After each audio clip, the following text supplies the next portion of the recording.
আসসালামু আলাইকুম রহমতুল্লাহি ওয়া বারাকাতুহু। আজকের এই লাইভে আমাদের দেশে বিদেশে দূরে কাছে যারা যুক্ত হয়েছেন সকলকে মোবারকবাদ জানাচ্ছি। অনেক দিন পরে আজকে লাইভে আসলাম। আলহামদুলিল্লাহ, তুরস্কের ইস্তাম্বুলে আছি এবং ইস্তাম্বুলে এখন যে জায়গাটায় আছি সেটি হচ্ছে জামে ফাতেহ। আমরা জানি যে এই জামে ফাতেহটা একটা ঐতিহাসিক মসজিদ, যেই ব্যক্তির নামে সুলতান মোহাম্মদ ফাতেহ, যার নামে মসজিদটি প্রতিষ্ঠিত হয়েছে বা যিনি এটা প্রতিষ্ঠিত করেছিলেন, তিনিও একজন খুব বরেণ্য ব্যক্তি, যার মাধ্যমে আমরা জানি যে ইস্তাম্বুলের এই বিজয় সম্পাদিত হয়েছিল। আমরা অনেক কিছুই দেখব, মূলত আপনারা যারা লাইভের টাইটেল দেখছেন তারা দেখেই বুঝতে পারছেন যে এই মসজিদটা ইস্তাম্বুলে কেন আলাদা, কীভাবে আলাদা এবং এটার ইতিহাসটা কীভাবে আমাদের সামনে উপস্থাপিত হয়েছে সে বিষয়ে আপনাদের সাথে কথা বলবো। আমাদের সামনে হচ্ছে আমাদের মসজিদটা আছে, আমরা দেখতে পাচ্ছি আলহামদুলিল্লাহ। এটা নির্মাণ শৈলীটা অসাধারণ, এটার ব্যাপ্তি অসাধারণ এবং এই মসজিদ কেন্দ্রিক অনেক বিষয় আছে। আজকে আমাদের সাথে আলহামদুলিল্লাহ আমাদের এক প্রিয় ভাই আমাদের সাথে যুক্ত হয়েছেন আলহামদুলিল্লাহ। তিনি নিজেই তার পরিচয় দিবেন এবং অনেকগুলি কথা বলবেন। তিনি ইনশাআল্লাহ আমাদের সাথে হয়ে যাবেন। আসসালামু আলাইকুম, আমি আহমদ আমিন, ইস্তাম্বুল সালাহাদ্দিন জাইন ইউনিভার্সিটিতে পিএইচডি করতেছি অ্যাসিস্ট্যান্ট সায়েন্স নিয়ে। আজকে আমরা আছি ফাতিহ মসজিদে। ফাতিহ মসজিদ সম্পর্কে যদি বলতে হয়, সুলতান মুহাম্মদ আল ফাতিহ, যার নামের শেষে ফাতিহ লফজটা আসছে, তিনি এই কনস্টান্টিনোপল শহরটা জয় করছিলেন এবং উনি এই শহর জয় করার পরে এই শহরের নাম রাখছিলেন প্রথম ইসলামবুল। ইসলামবুল মানে ইসলামের শহর। এর পরবর্তীতে সেটা পরিবর্তন হইতে হইতে ইস্তাম্বুল, আজকে বর্তমান যে নাম ইস্তাম্বুল। সুলতান মুহাম্মদ আল ফাতিহ যখন এই কনস্টান্টিনোপল শহর জয় করার পরে উনি প্রথম যেটা একটা প্রয়োজন অনুভব করেন যে এই শহরে একটা মসজিদ দরকার, যেই মসজিদ কেন্দ্রিক মানুষের যাতায়াত হবে, মানুষের একত্রিত হবে, মানুষের সকল কিছু প্রয়োজন মিট হবে। উনি এমন একটা আদেশ দিলেন যে এমন একটা মসজিদ হবে যেই মসজিদ কেন্দ্রিক মাদ্রাসা হবে, হসপিটাল হবে এবং হচ্ছে বাজার হবে এবং তার সাথে সাথে এর আশপাশেই মুসাফিরখানা সব কিছু থাকবে। তো এই যে মসজিদ, এই মসজিদের পাশেই সুলতান মোহাম্মদ আল ফাতিহের কবরের জায়গাটাও এখানেই আছে। আমি মূলত যেটা তানিম ভাই বলতে চাই সেটা হচ্ছে যে সুলতান মোহাম্মদ ফাতিহ তিনি মসজিদ প্রতিষ্ঠা করার আগে এই যে কনস্টান্টিনোপল বিজয়ের ব্যাপারে রাসূল সাল্লাল্লাহু আলাইহি ওয়াসাল্লাম যে ঘোষণা দিয়েছিলেন এবং এরকম বর্ণনাও আছে যেটা আমরা দেখেছি বা জানি যে আবু আইয়ুব আনসারী রাদিয়াল্লাহু তাআলা আনহু কিন্তু হিজরত করে কিন্তু এখানে আসছিলেন। তো আমাদের দর্শকদের যদি আপনি একটু বলবেন যে রাসূল সাল্লাল্লাহু আলাইহি ওয়াসাল্লামের সেই ঘোষণাটা কি ছিল এবং কিভাবে এই কনস্টান্টিনোপল বিজয় হয়েছিল। আমরা মসজিদের ভিতরে যাব প্রিয় দর্শকরা, আপনারা বিস্ময়ে ভাবিত হয়ে যাবেন যে একটা মসজিদ কমপ্লেক্স কত সুন্দর হতে পারে।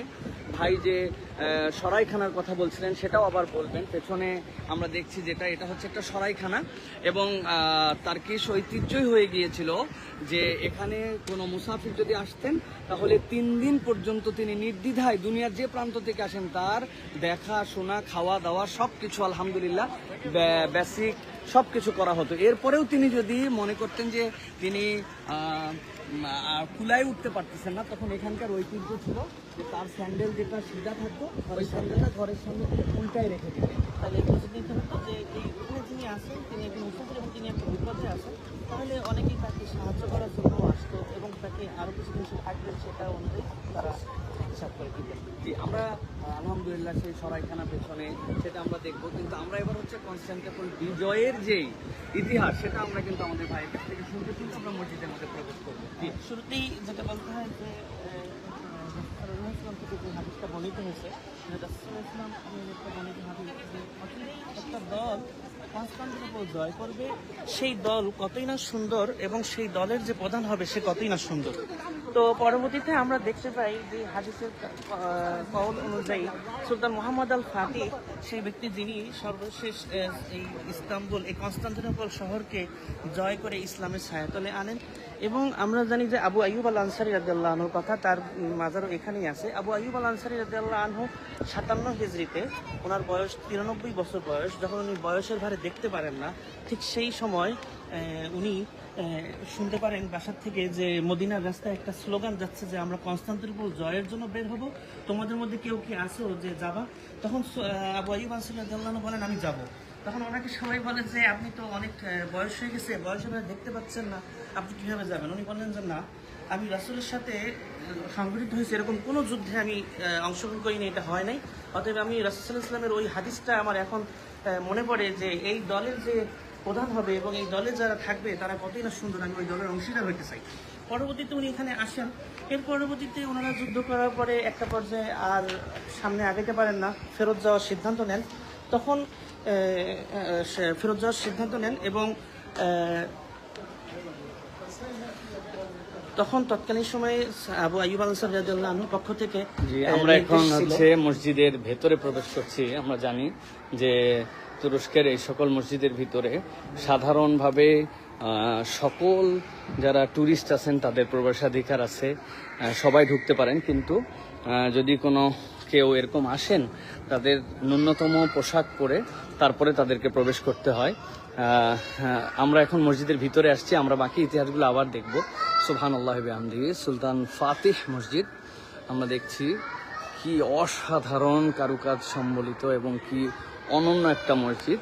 মসজিদের একদম সামনের দিকে আমরা আপনাদেরকে দেখাবো মিম্বারটা কোন দিকে আছে। মসজিদের এই সাইডটা হলো মহিলাদের জন্য এবং দোতলাটা মহিলাদের জন্য। আচ্ছা, দোতলা এবং এই সাইডটা মহিলারা, আর সামনে এখানে পুরুষদের জন্য। আর আপনারা দেখতে পাচ্ছেন যে এই যে জায়গাটা, জি, এটা হলো মুয়াজ্জিনের জন্য। জি, এই স্টাইলটা ওসমানীদের। আপনারা যদি মদিনায় যান, মদিনায় গেছেন, মদিনায় দেখবেন যে রিয়াজুল জান্নার পাশে মুয়াজ্জিনের জায়গাটা উঁচু জায়গায়। এই স্টাইলটা ওসমানীদের, ওটা কিন্তু ওসমানীরা করে দিয়ে গেছে। জি, এই ওই আদলে। জি, আপনারা যদি আমাদের শব্দ শুনতে কোনো অসুবিধা হয় তাহলে একটু দয়া করে যদি কমেন্টে জানাতেন। আমরা যে কথা বলছিলাম যে এটা হচ্ছে ফাতিহ, জামে আল ফাতিহ।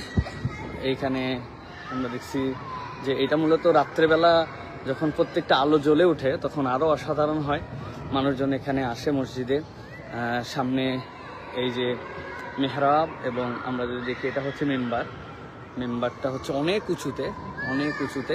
তো আমাদের ভাই আমাদেরকে বলছিলেন যে এরপরে যেভাবে বিজয় অর্জিত হলো আর কি। হ্যাঁ, পরবর্তীতে আবু আইয়ুব আল আনসারী রাদিয়াল্লাহু আনহু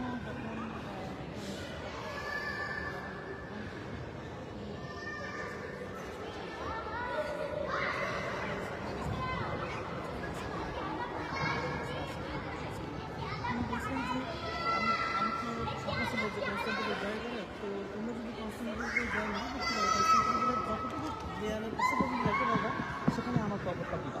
পরবর্তীতে ওনার কবরটা একদম কনস্টান্টিনোপল গেটে চলে আসতে পারে বলে দিয়ে যায় এবং এটা চিনিয়ে দিয়ে যায় কনস্টান্টিনোপল সরকারের কাছে যে আমাদের খুব গুরুত্বপূর্ণ একজন সাহায্য বর্তমান এখানে রেখে, যদি এবার কোনো ক্ষতি হয় তাহলে তোমাদের যত চান্স আছে মদিনাতে আমরা কিন্তু সেগুলো ধ্বংস করে দেবো। তখন তারাও এই কবরটা সংরক্ষণ করে।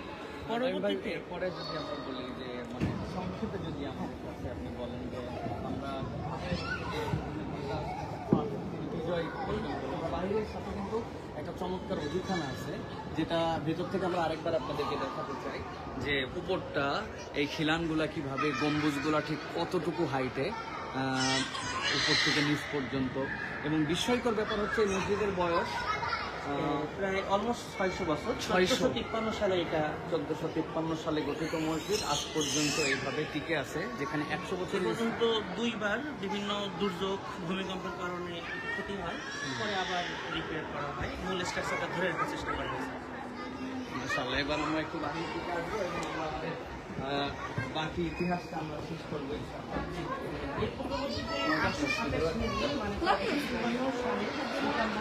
ফাতিহ এই শহর বিজয়ের জন্য আসেন মাত্র 21 বছর বয়সে, এবং তিনি যখন এই শহরে আসেন তিনি আসেন প্রায় 80,000 সৈন্য নিয়ে। তার মধ্যে থেকে উনি প্রায় 60,000 সৈন্য হারায় ফেলেন এবং উনি আলহামদুলিল্লাহ 53 দিন অবরোধ করার পরে এই শহরকে বিজয় করেন এই আলহামদুলিল্লাহ এরপর ওনারা এখানে ইসলামের ছায়াতলে এটাকে আনে। আর এই মসজিদ কেন্দ্রিক যে বিশেষজ্ঞতা কি কি সাবজেক্ট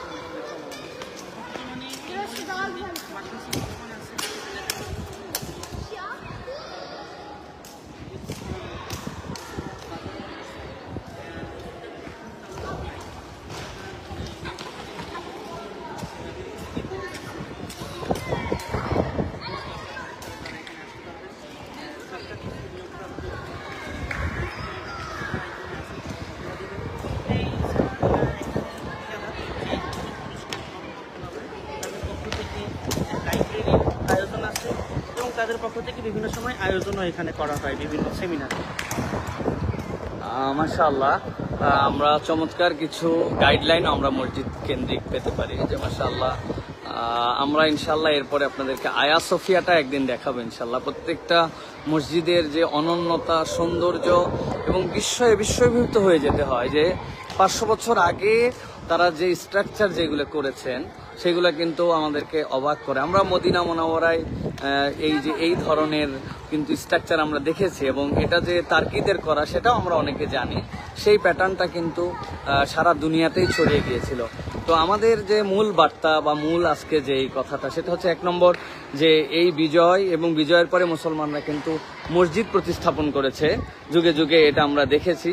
আর 2 নম্বর হচ্ছে যে মসজিদের সাথে সাথে একটা মসজিদ কেবল নিরেট মসজিদ নয়, সেই মসজিদের অনেক ধরনের কাজ আছে, অনেক ধরনের অবদান আছে যেগুলো আমরা নিজেরাও আমাদের আঞ্চলিকভাবে গ্রহণ করতে পারি। মসজিদ কেন্দ্রিক একটা মুসাফিরখানা হতে পারে, মসজিদ কেন্দ্রিক চিকিৎসা কেন্দ্র হতে পারে, মসজিদ কেন্দ্রিক নানান ধরনের কি বলে মাদ্রাসা বা দিন শিক্ষার যে কার্যক্রম সেগুলো কিন্তু আমাদের এখানে যুক্ত হতে পারে।